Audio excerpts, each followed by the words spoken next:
পয়গাম্বর আমি আর পরে কার খেদমত করব? আমার নবী আবার ডাক দিয়া বলে, সাহাবী তুমি তোমার মায়ের খেদমত করো। ওই সাহাবী আবার ডাক দিয়া বলে, নবী গো তারপরে আমি কার খেদমত করব? আবার নবী আবার ডাক দিয়া কয়, সাহাবী তুমি তোমার মায়ের খেদমত করো। সাহাবী আবার ডাক দিয়া বলে, ও পয়গাম্বর তারপরে কার খেদমত করব আপনি একটু বলে দেন না। চারবারের বেলায় আল্লাহর নবী বিশ্ব নবী ডাক দিয়া বলে, ও পয়গাম্বরের সাহাবী, ও সাহাবী তুমি তোমার বাবার খেদমত করবা। চারবারের বেলায় আমার নবী ওই সাহাবীকে ডাক দিয়া বলে, সাহাবী তুমি তোমার বাবার খেদমত করবা। এর দ্বারা বুঝা যায় আল্লাহর নবী বিশ্ব নবী মুহাম্মাদুর রাসূলুল্লাহ সর্বপ্রথম মার খেদমত করার কথা বলছে। এর নবীর উম্মতের দল আল্লাহর নবী মাকে সম্মান করার কথা বলেছেন, আর তোমরা কি করো? মাকে তো সম্মান করোই না। মা কি খায় না খায় সেই খোঁজ খবরও নেও না। মা যেমনি ইচ্ছা এমনি পড়ে থাকে, অনেক সময় অসুস্থ হয়ে পড়ে থাকে, অনেক সময় না খেয়ে শুয়ে থাকে। সন্তান তোমার খোঁজ খবর নেওয়ার সময় হয় না। আমি তোমার পায়ে হাত দিয়ে অনুরোধ করি রে যুবক, একটা মানুষ এমপি হয়, সেই এমপি হওয়ার পিছনে মা বাবার দোয়া থাকে। একটা লোক, একটা ছেলে, একটা যুবক মন্ত্রী হবে, তো মন্ত্রী হওয়ার পিছনেও মায়ের দোয়া থাকে। একটা ছেলে এসপি হবে, তার পিছনেও মায়ের দোয়া থাকে। মায়ের দোয়া ছাড়া জীবনেও বড় হওয়া সম্ভব নয় রে যুবক। আমি দুইটা পায়ে হাত দিয়া অনুরোধ করব, এ যুবক ভাই মাকে সম্মান কর, মাকে সম্মান কর, মার খোঁজ খবর নে। যদি মার খোঁজ খবর না নেও, আমার আল্লাহ সব দেখে সব শুনে। এই যুবক, মা তোমাকে বড় হওয়ার পর তোমাকে বিবাহ করাইলো। বিবাহ করানোর পর ওই মাকে তুমি ফালাইয়া তোমার স্ত্রীকে নিয়ে তুমি আলাদা খাওয়া শুরু করে দিছ। আলাদা খাও, আলাদা রান্না করো, মা কোনো খোঁজ খবর নেও না, মাকে কিছু দেও না, মাকে একটু খাবার দিবা এটাও দেও না। তুমি বাজার থেকে বড় বড় মাছ কিনে আনো, বাজার থেকে নতুন নতুন তরকারি কিনে আনো। তোমার স্ত্রীকে ডাইকা বলো, স্ত্রী এইগুলোকে রান্না করো, রান্না করে আনো, আমি খাবো। তোমার মা একই পরিবারে থাকে, তোমার মা সব দেখে। বাজার থেকে বড় বড় মাছ কিনে আনছো, গরুর মাংস কিনে এনেছো, তোমার স্ত্রী রান্না করতেছে, তোমার সামনে খানা দিয়েছে, তুমি সেই খানা খাও।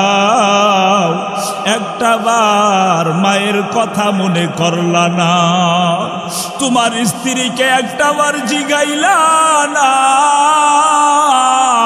যে আমি যে মাছ কিনে এনেছি আমার আম্মাকে দিয়েছ কিনা। একটা বার তুমি তোমার স্ত্রীকে জিজ্ঞাসা করলা না। এর যুবক, এই মা তোমার পিছনে কি মেহনত করেছে জানুনি? এই মা তুমি যখন মায়ের উদরে ছিলা তুমি নড়তে পারো নাই, চলতে পারো নাই, হাঁটতে পারো নাই, বলতে পারো নাই। তুমি মায়ের উদরে ছিলা, মায়ের পেটের মধ্যে ছিলা, তোমার বলার কোনো ভাষা ছিল না। মা তোমাকে এই কষ্ট সহ্য করে করে করে করে মা নিজে কষ্ট সহ্য করে করে জীবনটাকে কাটাইয়া দিছে, তোমাকে কষ্ট বুঝতে দেয় নাই। অনেক সময় এমন হয়েছে মা রাতের বেলায় শুয়ে গেছে, রাতের অন্ধকার গভীর রাত, সন্তান তুমি বুঝো নাই, রাতের গভীর রাত মায়ের পেটের মধ্যে থেকে লাথি মেরে দিছো, মায়ের কলিজা বরাবর সেই লাথির আঘাত লেগেছে রে।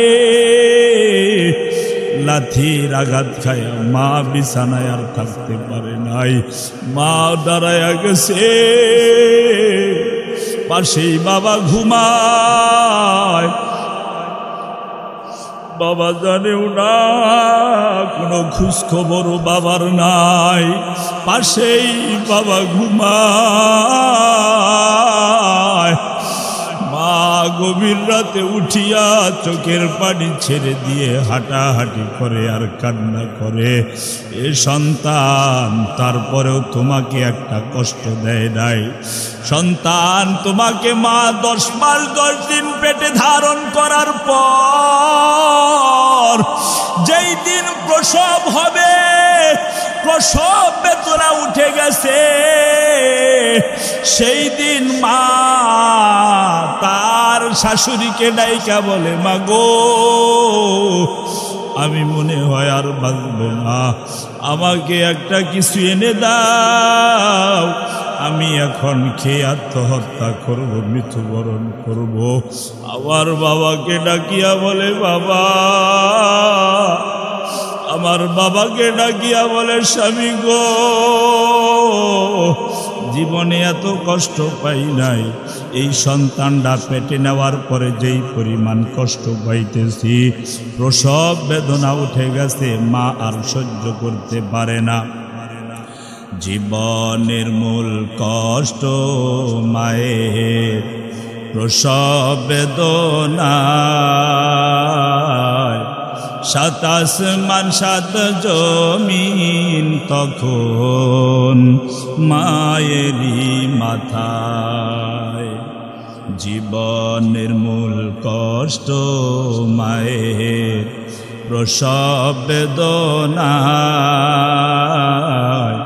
7 আসমান 7 জমিন তখন মায়েরই মাথায়।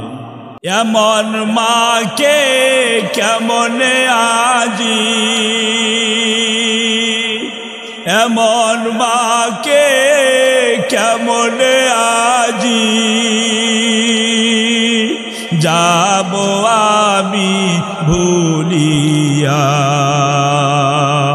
ও আমার প্রাণের মা, মা গো মা কোথায় গেলে মোর ছাড়িয়া, জনম দুঃখী ইয়াতীমামি চায় না কেহ ফিরিয়া, ও আমার প্রাণের মা, মা গো মা কোথায় গেলে মোর ছাড়িয়া, জনম দুঃখী ইয়াতীমামি চায় না কেহ ফিরিয়া। আমি যখন ছিলাম আমার মায়েরই উদরে, চলাফেরা করতেন যে মায় কত কষ্ট করে, আমি যখন ছিলাম আমার মায়েরই উদরে, চলাফেরা করতেন যে মায় কত কষ্ট করে, আমার সুন্দর মুখ দেখে মায়, আমার সুন্দর মুখ দেখে মায়ের দুঃখ যায় যে ভাষাইয়া। ও আমার প্রাণের মা, মা গো মা, কোথায় গেলে মোর সারিয়া, জনম দুঃখী ইয়াতীমামি চায় না কেহ ফিরিয়া। ও আমার প্রাণের মা, মা গো মা, কোথায় গেলে মোরে ছাড়িয়া, জনম দুঃখী ইয়াতীমামি চায় না কেহ ফিরিয়া।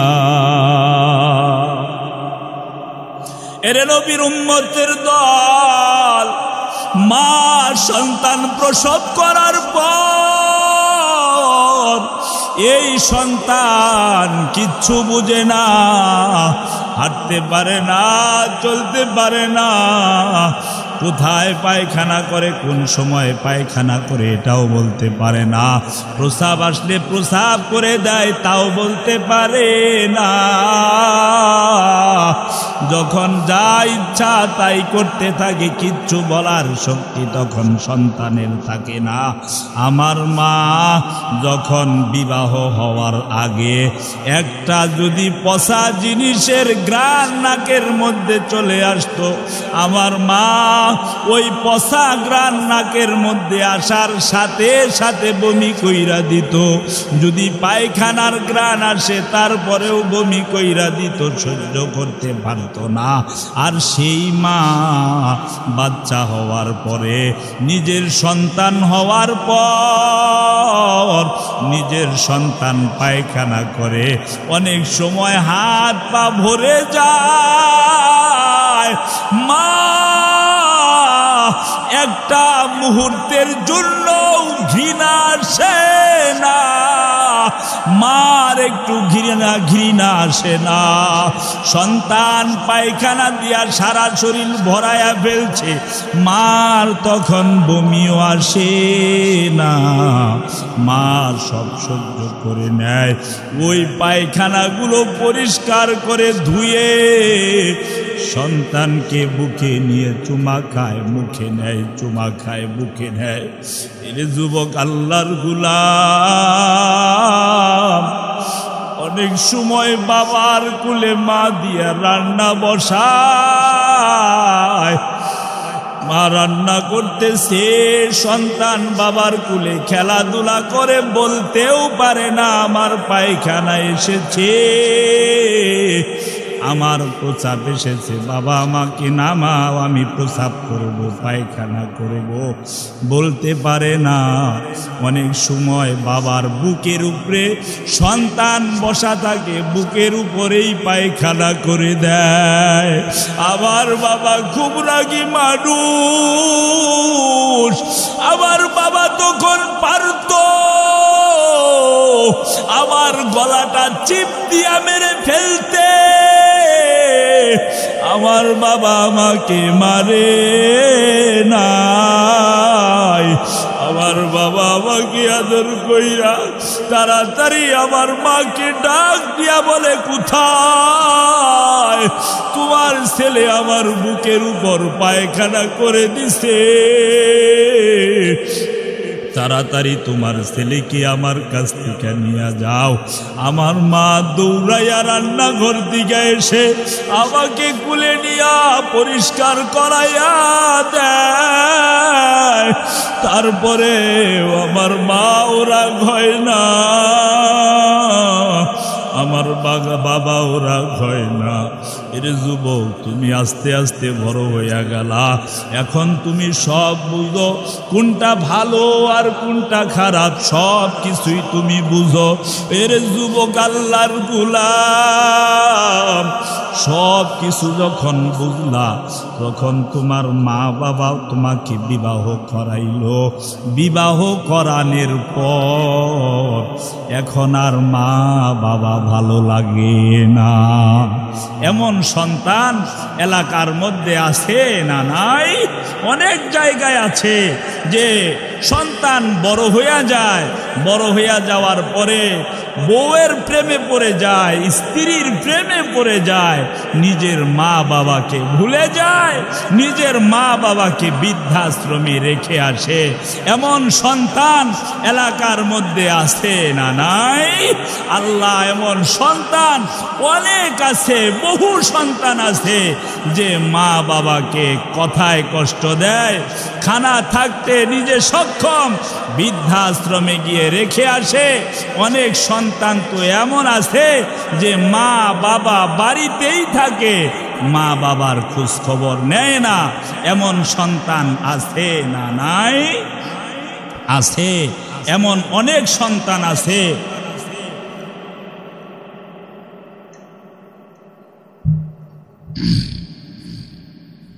এমন অনেক সন্তান আছে যে বৃদ্ধা মা বাবার খোঁজ খবর নেয় না।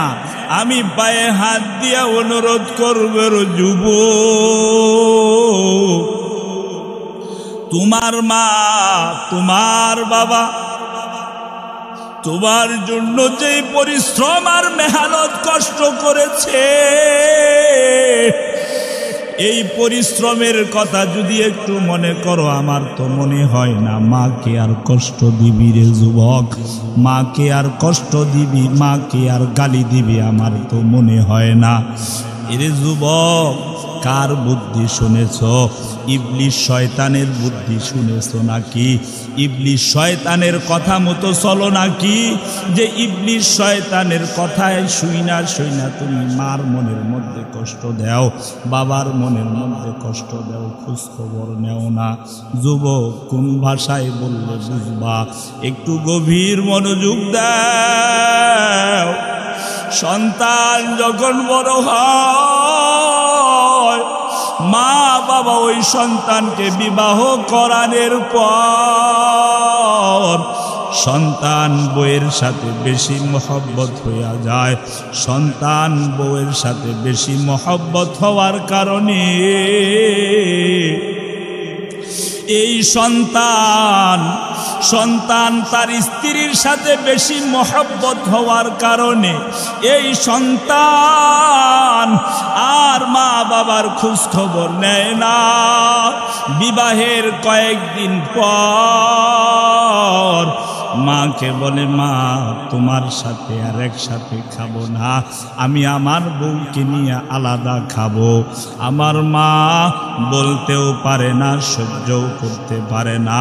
এর যুবক আল্লাহর গোলাম, তখন মা বাধ্য হইয়া সন্তানকে বলে, আচ্ছা ঠিক আছে, তুমি তোমার ওয়াইফকে নিয়ে, স্ত্রীকে নিয়ে আলাদা হইয়া যাও, তুমি তোমার মতো করে জীবন যাপন করো, আমি বাবার মার কোনো দরকার নাই।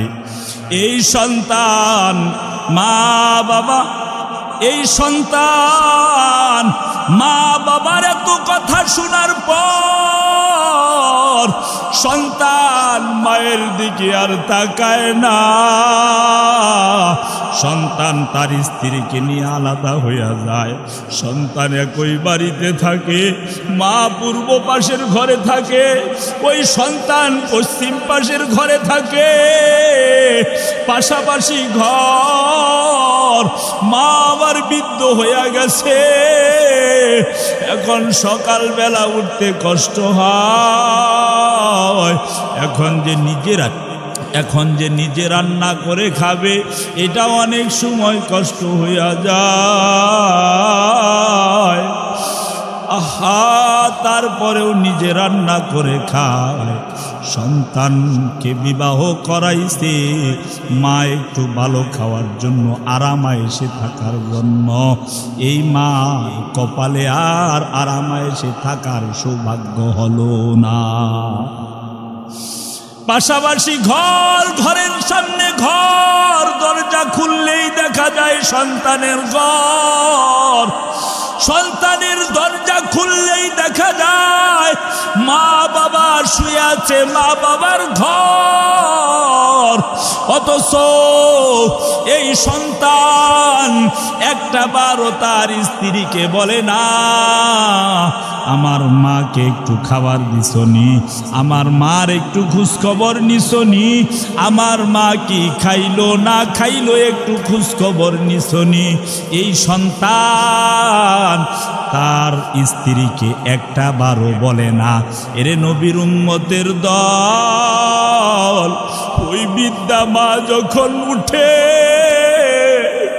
হাঁটতে পারে না, চলতে পারে না, নিজের রান্না যখন নিজে বসায়া দেয়, তখন মনে মনে আল্লাহর কাছে চোখের পানি ছেড়ে ছেড়ে আল্লাহর কাছে বলে, আল্লাহ, আমি তো এমন সন্তান চাই না, আমি তো এমন কুলাঙ্গার সন্তান চাই না। আমি এখন বৃদ্ধ হয়ে গেছি, আমি এখন ঠান্ডা পানি বুনাইলে আমার অসুস্থ এসে যায়।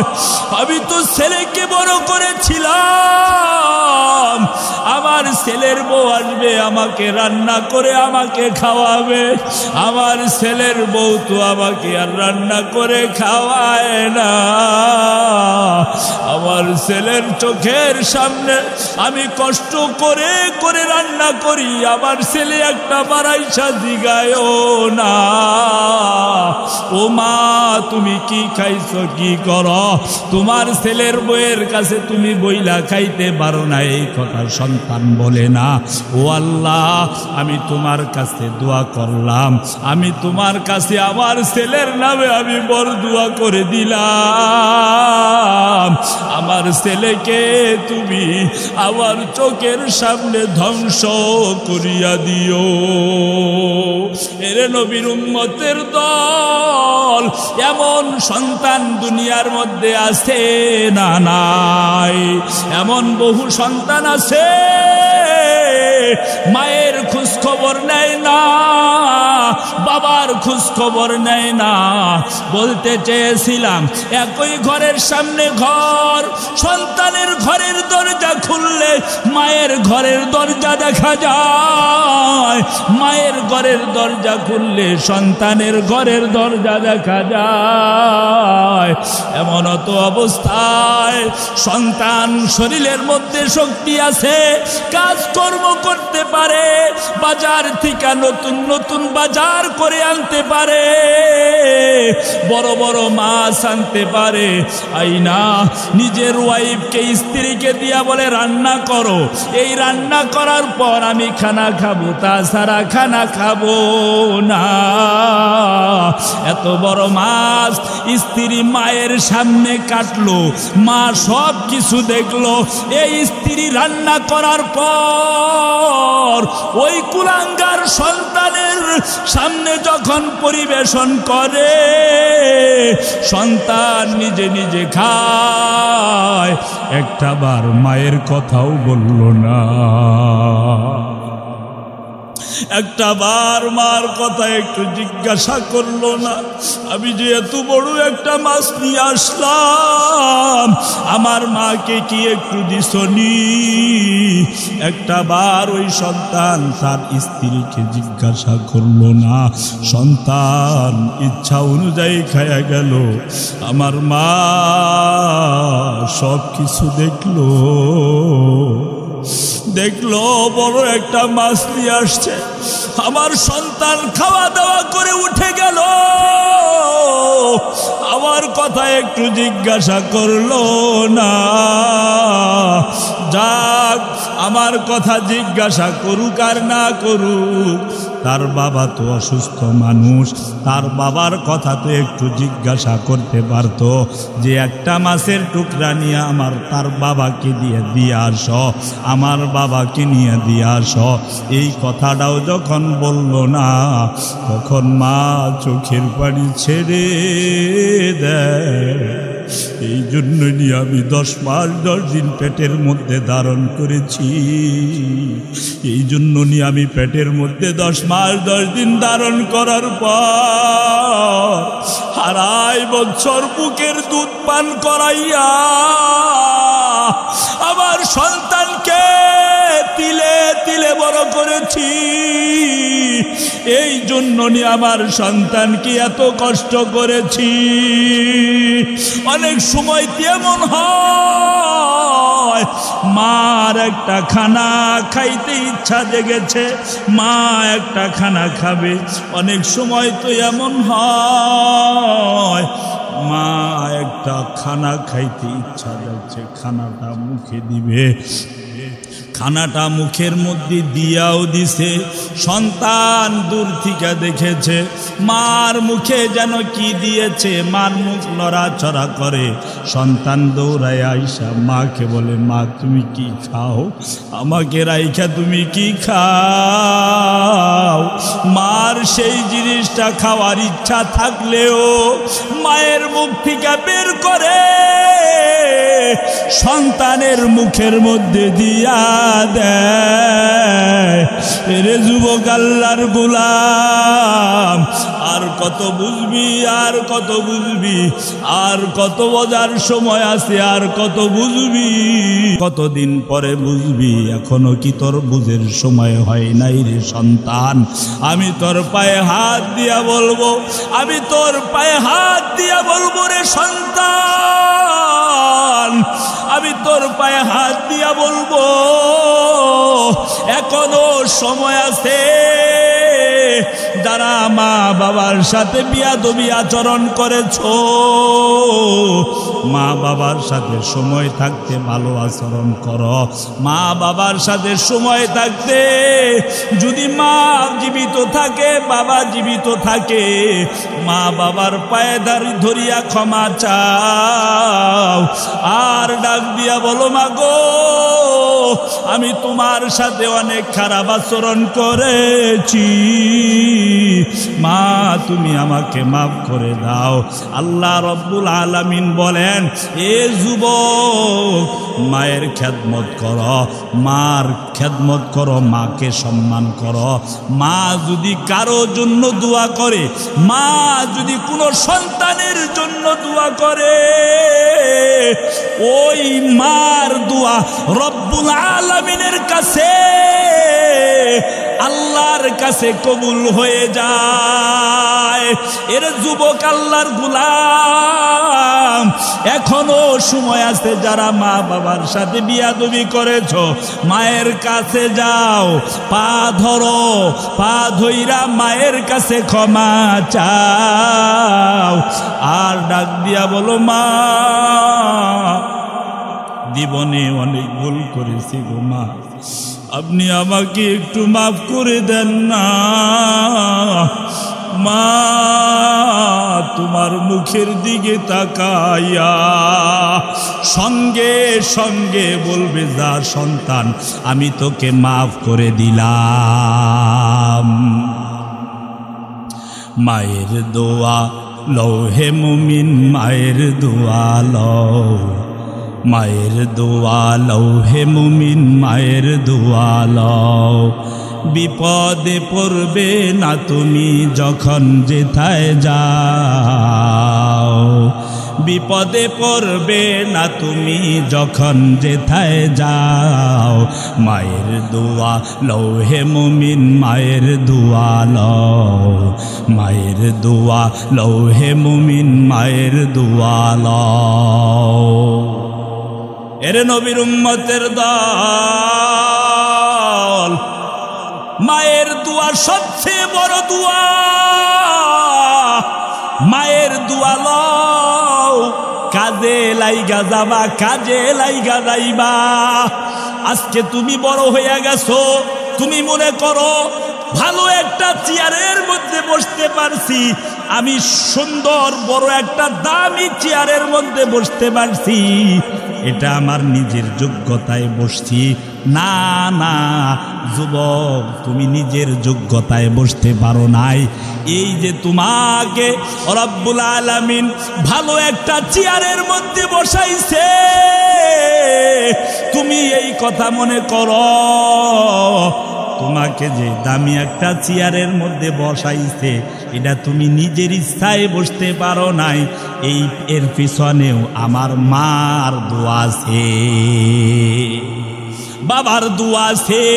মার দোয়া বাবার দোয়া ছাড়া জীবনেও সম্ভব নয়। এরে যুবক, মার দোয়া বাবার দোয়া ছাড়া তুমি মেম্বার হইতে পারো নাই, ভালো শিক্ষিত হইতে পারো নাই। মা বাবার দোয়া ছাড়া তুমি একটা প্রফেসর হইতে পারো নাই, মা বাবার দোয়া ছাড়া তুমি একটা ডাক্তার হইতে পারো নাই, মা বাবার দোয়া ছাড়া তোমার কাছে বড় একটা চাকরির অফার তোমার কাছে আসে নাই। তুমি তো জানো বাইজিদ বুস্তামি মায়ের দোয়ায় ওলি হয়ে আছে।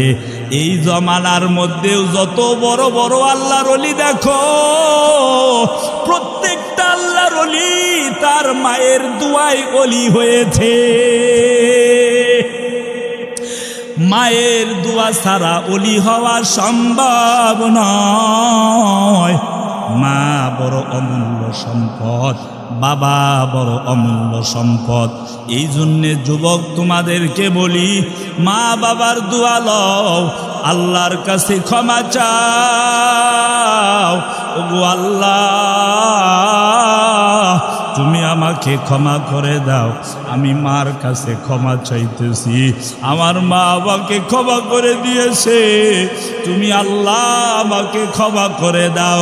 এরে যুবক আল্লাহর গোলাম, তোমার মতো কত সন্তান মায়ের দোয়া নিয়া নিয়া নিয়া নিয়া কত ছোট ছোট কাজ সম্পূর্ণ করে ফেলেছে। এটা নিজের যোগ্যতায় না, এটা আমার মার দোয়া। কথা বলেন ঠিক কিনা? এরে যুবক আল্লাহর গোলাম, মায়ের দোয়া নেও, আল্লাহর ইবাদত করো। আল্লাহর ইবাদত ছাড়া অন্য কারো ইবাদত করা যাবে না। এরে যুবক আল্লাহর গোলাম, তুমি কে মনে করো যে তুমি মায়ের দোয়া নিলা, আল্লাহর ইবাদত না করলেও চলবে? না না, আল্লাহর ইবাদত না করলে চলবে না। এরে যুবক আল্লাহর গোলাম, মায়ের দোয়া নিছো ভালো কথা, মার সাথে সদাচরণ করো ভালো কথা, এইবার আল্লাহর ইবাদত করো। আমার আল্লাহ বলে, এ যুবক নামাজ পড়ো, 1 ঘন্টা 24 ঘন্টার মধ্যে 1 ঘন্টা কাজে লাগায়া দাও। ফজরের সময় আমি তোমাকে ডাকি, হাইয়া আলাস সালাহ। ফজরের সময় তখন তোমাকে ডাকি, হাইয়া আলাল ফালাহ। এ সন্তান, তুমি আমার ডাকে সাড়া দিয়া মসজিদে আসো। আমি তোমার কাছে বেশি সময় চাই না, অল্প একটু সময় নিয়ে তুমি আমার কাছে আসো। আমার কাছে আসা আমার হুকুম আদায় করার পর তুমি দুনিয়ার মধ্যে ছড়াইয়া যাও, তুমি তোমার কাজের মধ্যে জড়াইয়া যাও। আমার কোনো সমস্যা নাই রে যুবক, তুমি তোমার কাজের মধ্যে জড়াইয়া দাও। আবার যখন দুপুরের সময় হয়, আমি তখন তোমাকে আবার ডাকি, আমার মসজিদের দিকে আসো। যুবক তুমি আসতে পারো না। এরে যুবক, কত মায়ের সন্তান আছে গাড়ি চালায়, নামাজ বাদ দেয় না। কত মায়ের সন্তান আছে ভ্যান চালায়, রিক্সা চালায়, 1 ওয়াক্ত নামাজও বাদ দেয় না। কত মায়ের সন্তান আছে চাকরি করে, পুলিশের চাকরি করে, ব্যাংক ব্যালেন্সের চাকরি করে, একটা সময় নামাজ তার কাজা যায় না। তুমি কেন পারো না রে যুবক? তুমি কেন পারো না? তুমি কেন নামাজ আদায় করতে পারো না? তুমি কেন আল্লাহর হুকুম আদায় করতে পারো না? এরে যুবক আল্লাহর গোলাম, এখনো সময় আছে। ঈমান আমলকে দুরস্ত করো, নামাজ আদায় করো, আল্লাহর হুকুম আদায় করো, আল্লাহর হুকুম মানো। যদি আল্লাহর হুকুম মাইনা কবরে যাইতে পারো, তাহলে তোমার এই জীবনেও কাজ হইয়া গেল, ওই জীবনেও কাজ হইয়া গেল। মা বাবার কথা শুনলা, আল্লাহর কথা শুনা যদি কবরে যাইতে পারো, তুমি দু জাহানের বাদশা হইয়া গেলা, তোমার আর কোনো অভাব থাকবে না।